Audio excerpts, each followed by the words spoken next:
Parfois, ça me désole que je sois à tes côtés. Je me demande comment j'arrive à te supporter, Anthony, tellement tu es pathétique. Je n'arrive pas à croire. Tante Morel a vu Michou et elle est restée sereine, sans faire ses crises de folie. Je suis sûr que tout va bien. Je suis sur le droit chemin. S'il te plaît, ne crie pas encore victoire. Sois juste prudent. Car madame, elle a des moments très chauds. Oui. Depuis la dernière fois que nous avons fait l'amour, je t'idolâtre. Je suis épris de toi. Tu m'aimes? Oh oui, Morel. Je suis dingue de toi. Je suis fou de toi, Morel. Mec, voici les dos. Mec! Mec! Mec! Oh mon Dieu, mec!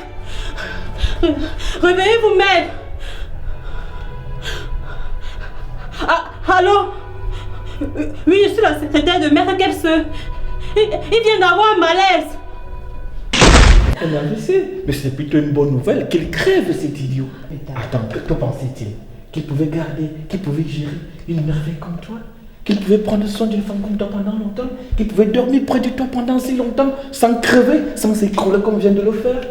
Ah ben c'est une bonne nouvelle à mon avis. Écoute, je suis avec toi, je t'aime aussi. Je vais aller à l'hôpital, on en reparle dans quelques heures, d'accord? Et puis ce que tu vas faire, c'est que tu avances, n'est-ce pas? Pour prendre les nouvelles, d'accord? Et puis chérie, prends soin de toi, d'accord? Je présume que vous êtes la fiancée de Monsieur Kepse.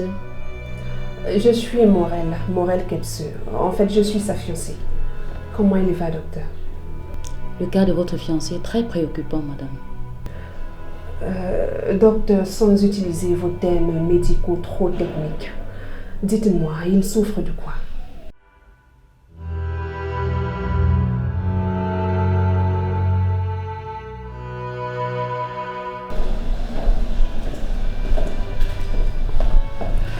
Auparavant, je ne savais pas ce que voulait dire être nuisible et inutile.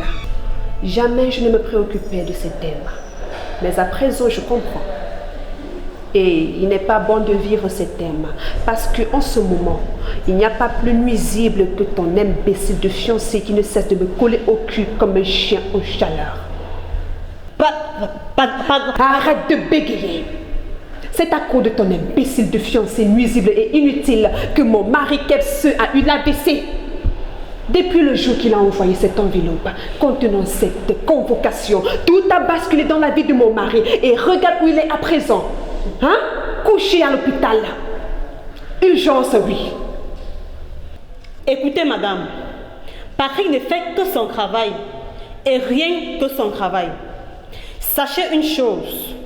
Moi, je n'interfère pas dans le travail de mon fiancé. Car je sais qu'il est professionnel. Même Maître Kepse le sait. Tais-toi! Kepse le sait et alors? Il le sait et alors? Regarde dans quel état se trouve mon mari à cause de ton imbécile d'inspecteur inutile et nuisible. Depuis qu'il a relancé l'enquête, mon mari ne cesse de penser à ça. Il a toujours de grosses migraines. Il passe des nuits blanches à réfléchir sur la situation. Le pourquoi? Parce qu'il ne veut pas que sa femme, que je suis, souffre. Tout ça à cause de ton imbécile de soi-disant fiancé, mon œil, oui. Tu ne le sais peut-être pas. Mais il était prêt à te virer parce qu'il a découvert que tu es une espionne pour le compte de ton imbécile de fiancé, oui. Moi, madame. Bien sûr que toi. Dégage de ma vue. Hors d'ici, sinon je vais te déchiqueter de mes propres mains. Je prendrai un pistolet pour te dévisager si tu ne pars pas d'ici. Je ferai un scandale dans cet hôpital. Va-t'en, j'ai dit. Ça va. Dégage. J'ai compris. Dégage. Secrétaire, mon œil, oui. Tu fais très bien ton travail, n'importe quoi.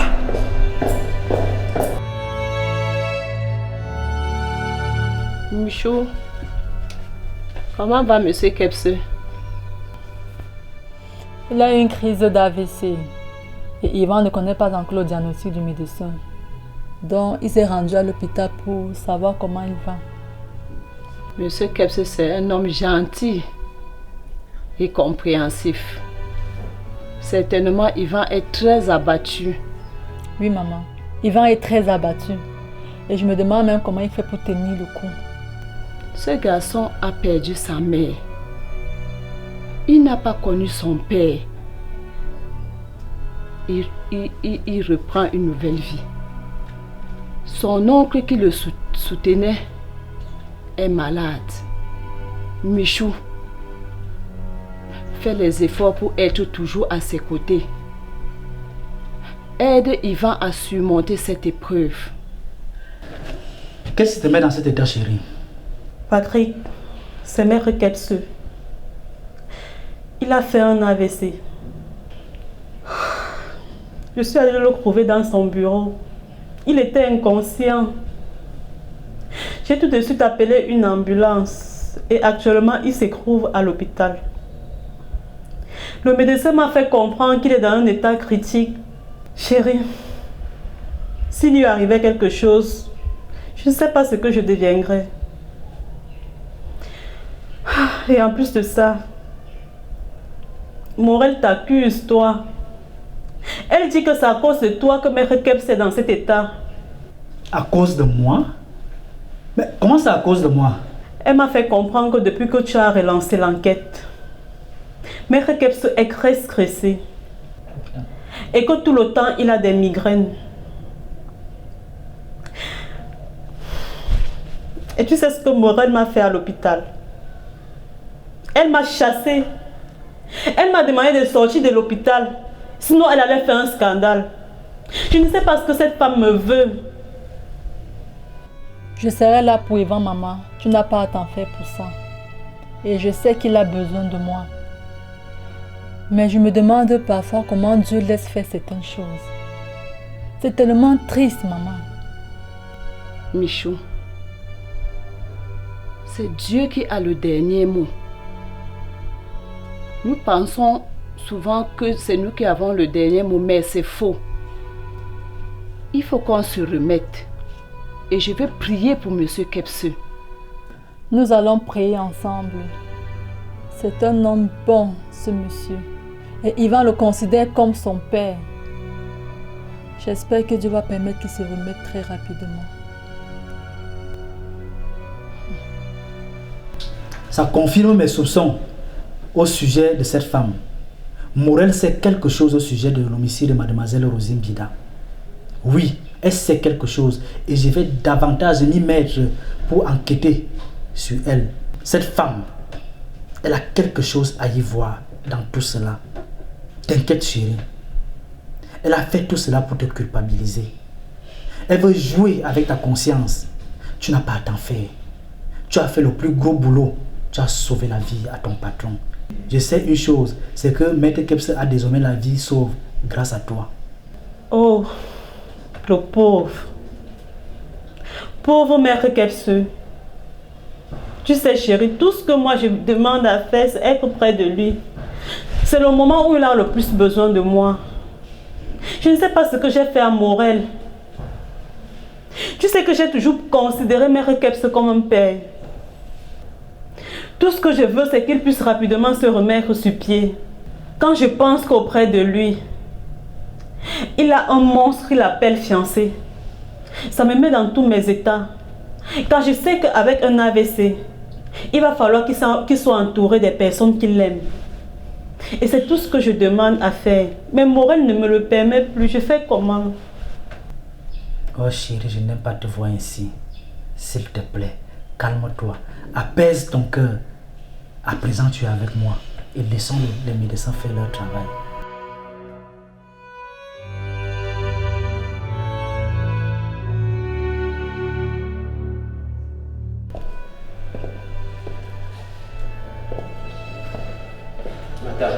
Yvan, mon fils. Mon père, comment il va? Il est dans quel stade? Yvan, mon petit Yvan. Kepse est dans cet état à cause de Nadège et de son soi-disant inspecteur qui n'a même pas la taille de l'auriculaire. C'est à cause d'eux s'il est dans cette situation. Tante Morel, je ne comprends pas. De quoi tu me parles là? Kepse est dans un état très préoccupant. Un AVC, mon Dieu, Yvan, c'est terrible. Et le docteur dit qu'en ce moment, son état nécessite un suivi assidu. En clair, ça veut dire que c'est grave. Je ne pense pas. Oui, c'est le cas. Dis-moi, chérie, Yvan est-il déjà informé de la situation? Ça, je ne sais pas.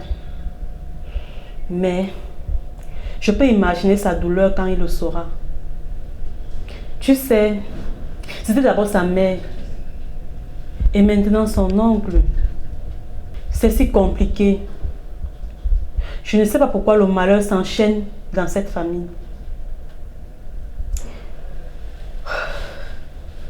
J'espère seulement que le pire n'arrivera pas. Ah, le pauvre. J'imagine qu'il sera effondré lorsqu'on va lui annoncer cela. Mais il doit davantage être trop fort et courageux pour affronter toutes ces épreuves. Le plus important pour le moment, c'est d'éviter que Morel reste seul avec Maître Kepse. Tu sais quoi, chérie? Elle pourra lui faire n'importe quoi, cette diablesse. Mais Patrick, s'il te plaît, dis-moi la vérité. Tu penses que c'est à cause de cette enquête que Maître Kepse est dans cet état? Mais, tante Morel, Patrick et Nadège, pourquoi tu portes des accusations sur ces deux personnes? Ils sont pourtant des amis de famille, non? C'est enfant. Mais ouvre les yeux, Yvan, ouvre les yeux. C'est pourtant une évidence. Pourquoi tu ne veux pas comprendre quand je te parle? Une évidence? Qu'est-ce qui est une évidence? Kepse est dans cet état à cause de la sournoise Nadège qui donne des informations à son zéro inspecteur qui lui sert de fiancé. Des informations? Elle lui donne des informations concernant notre famille, à son imbécile d'inspecteur, comment il s'appelle, Patrick. Je suis certaine qu'il sait le nombre de fois où chacun d'entre nous va aux toilettes en une journée. Oh, que non, chérie. Ne pense plus à ça. Si c'était le cas, Kepse t'aurait déjà dit. C'est un homme vrai, il sait faire la part des choses. C'est un avocat après tout. Il ne mâche pas ses mots. S'il te plaît, ressaisis-toi. Ok, tu as raison. Je pense qu'au lieu de me lamenter, je ferais mieux de prier. Ok, laisse-moi d'abord informer Samba.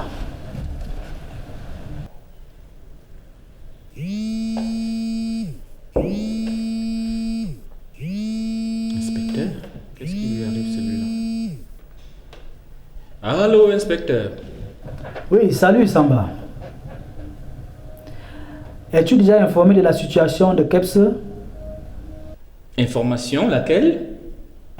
Il a eu un AVC. Oh non, Kepse, mon frère. Il est interné à la Fondation Mère Martine et son état est vraiment très préoccupant. D'accord, monsieur l'inspecteur, je me rends immédiatement aux urgences. Merci beaucoup. Je n'avais pas cette information. Je ne pense pas que... Laisse tomber, gamin, laisse tomber. Je te dis une vérité et toi tu fais le malentendant. Si Kepse est dans cet état, c'est à cause de l'espionnage de ces deux costauds malhonnêtes. Mon Dieu, à cause d'eux, je ne sais pas si mon mari va se relever un jour de ce lit. Un AVC, c'est terrible. Seigneur. À ce point-là, ça veut dire que mon père va passer toute sa vie comme ça? Ces deux-là, ils vont m'entendre. Je vais porter plainte. Oui, je porterai plainte contre manipulation et autres. Ils ne savent pas qui je suis, ils ne savent pas qui je suis, Morel. Oui, ils vont m'entendre et amèrement. Je vais faire quelque chose. Ils auront de mes nouvelles et de la plus mauvaise des manières d'ailleurs. Je ne comprends pas. Je suis complètement dans le vide. Qu'est-ce qui se passe? D'accord, tiens-moi informé s'il y a quelque chose. Foutaise. Là, il me faut être un très bon comédien. Il faut que je me la joue cette fois-ci très tact. Est-ce qu'il va falloir qu'auprès de ce Groland, je me montre éprouvé, je me montre compatissant. J'espère que cet acte-là va me valoir un Oscar. N'y parvient pas qui veut. Je sais combien Samba porte son ami Kepse dans son cœur. Il ira vraiment l'assister. Chérie, je ne pouvais pas imaginer que je verrais le diable un jour de mes propres yeux. Et là, je suis en train de voir le diable en personne et je reste là sans rien faire. Tu sais, Patrick, quand tu parles ainsi, tu me fais peur. Fais peur ou pas, Nadège, c'est la vérité que je dis. ceci est très préoccupant. Mon Kebs va vraiment très mal. Et ça m'inquiète. S'il continue dans cet état, je fermerai le cabinet après avoir balancé Nadège au chômage. Pourquoi faire une chose pareille? La question ne se pose plus. L'espion Nadège et son petit inspecteur de police sont à l'origine de ce qui est arrivé à mon mari. Le mauvais état de santé de mon mari et par conséquent, elle doit payer les pots cassés. Nadège connaît très bien le fonctionnement du cabinet, puisqu'elle a passé beaucoup de temps à travailler avec papa. Elle pourra bien diriger ce cabinet. Et je pense que papa... Yvan, tu oses avoir de la considération pour une personne qui ne fait pas partie de notre famille? Pourtant, je suis ta tante, la femme de ton oncle, et je sais ce qui est bien pour notre famille. Et toi, tu oses te pointer là à me dire ce qui ne va pas?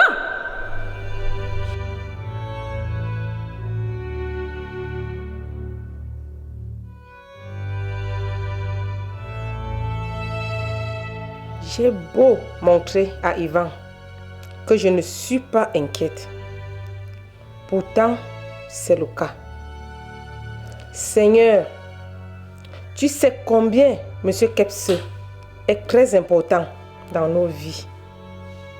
En tant que patron, en tant que chef de famille. Ne nous l'enlève pas, je te prie. Redonne la santé à Maître Kebs. Seigneur, redonne la santé à Maître Kebs. Je vous en prie. Amen. Je n'ai pas de camp à choisir. Je dis juste que Nadège maîtrise parfaitement le fonctionnement du cabinet. Donc, elle peut mieux gérer cette affaire. Traître, traître, tu es un traître. Oui, ça, je le savais depuis. Tu es un traître. C'est ce que tu es, Yvan. Un traître. Craque. Je ne vois pas la crise dans ce que je dis. C'est ça. Comme toujours, tu ne penses qu'à toi. Pourtant, notre famille doit être unie, soudée et non disloquée comme tu es en train de le faire. Tu n'es pas digne de notre famille. Tu n'es pas digne d'être dans notre famille, Yvan. Je me demande même si tu n'as pas été ramassé dans la forêt à cause de l'abandon de tes vrais parents. Certainement, Anne, en faisant les forêts, en faisant la brousse, t'a ramassé dans la forêt. Imbécile. Tu n'as pas le droit de me parler de ce genre de choses. Ah oui, et tu oses t'avancer pour me parler, Yvan? Depuis quand? Si j'ai le droit, parce que je suis la seule à me préoccuper, à protéger mon mari qui est couché dans un lit d'hôpital, en urgence ici, et toi tu oses me parler de cet imbécile de Nadège qui te prend pour... C'était passé pour la secrétaire. Tu oses parler, Yvan? Je sais ce qui est bien pour notre famille. T'as encore à dire? Silence, s'il vous plaît. Nous sommes dans un hôpital. Monsieur Kebs vient de se réveiller. Suivez-moi. Oh, merci, médecin.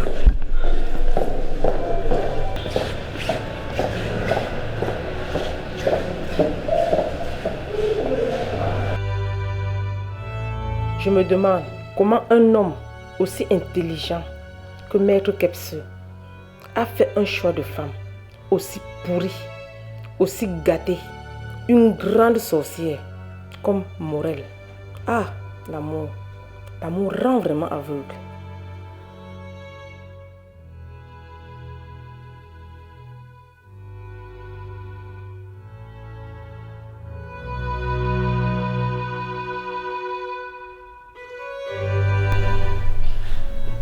Kebs, mon chéri, qu'est-ce qui se passe? Qu'est-ce qui s'est passé, mon amour? Moi, je pense que tu es dans cet état à cause de Nadège et Patrick.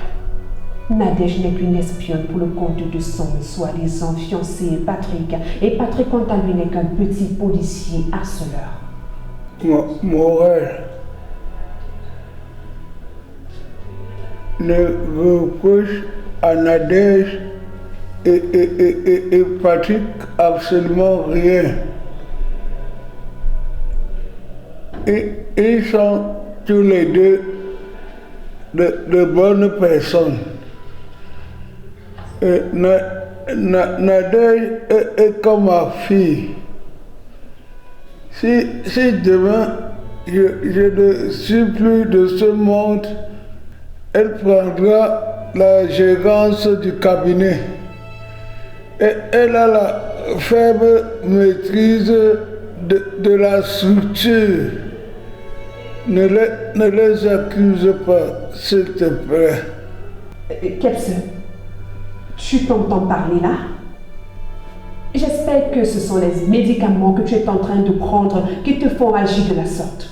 Parce que ce que tu dis n'a absolument pas de sens. Il n'y a aucune logique dans ce que tu es en train de dire. Morel,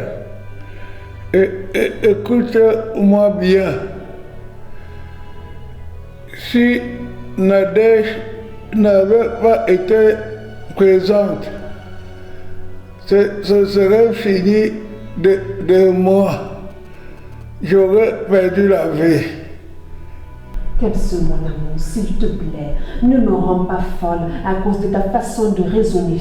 C'était une obligation pour elle de te sortir de là. Sinon, pourquoi tu la payes? Il faut bien qu'elle justifie son salaire.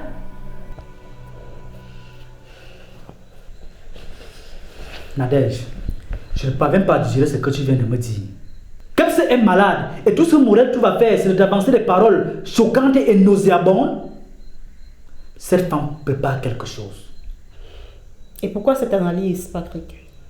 Je ne suis pas médecin, certes, mais je suis sûr de moi que c'est elle qui est à l'origine de cet AVC qu'il a fait. Elle est désormais la pièce angulaire de mon enquête. Même si Morel n'a pas tué Rosine Bida, je suis sûr de moi qu'elle est impliquée de près ou de loin. J'ai cette ferme conviction, Nadège, et elle sera bientôt démasquée. Nadège joue dans deux camps. Et son zéro policier ne cesse de nous harceler dans le vide. Pourtant, le véritable coupable joue pleinement sa vie. Il est en liberté.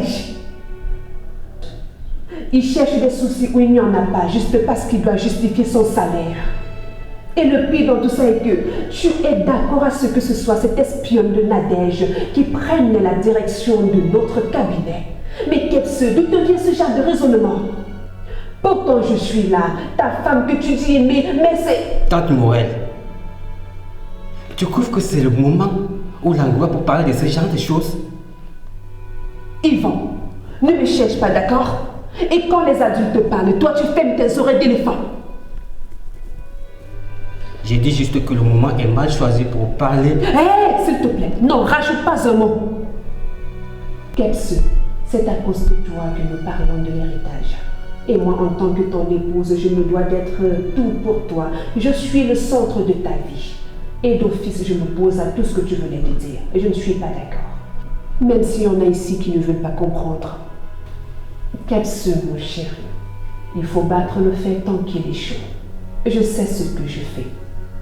Je ne laisse rien passer. Et toi, tu me remercieras parce que j'agis de la sorte. Je protège notre famille.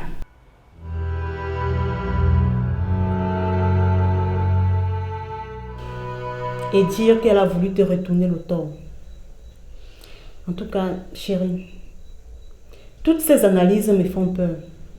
La vérité est dure à déguster, Nadège. Mais si nous voulons faire une bonne gestion à long terme, il faut bien la mastiquer. Morel est une manipulatrice. Elle est entrée dans la vie de Maître Kebs uniquement pour le détruire. Elle veut détruire non seulement Maître Kebs, mais également tous ceux qui sont autour de lui. Je ne dis pas cela pour te faire peur, chérie, mais je veux juste te faire une mise en garde. Chérie, n'aie pas peur. Je dis tout ceci parce que je ne sais pas de quoi elle serait capable si jamais cette femme met la main sur toi. Je deviendrai certainement une bête féroce. Et justement, si tes soupçons ne sont pas avérés, alors Patrick, tu paieras ton travail. C'est ce que tu veux? Jusqu'ici, tout ce que j'ai fait comme travail, toutes mes analyses se sont toujours avérées vraies.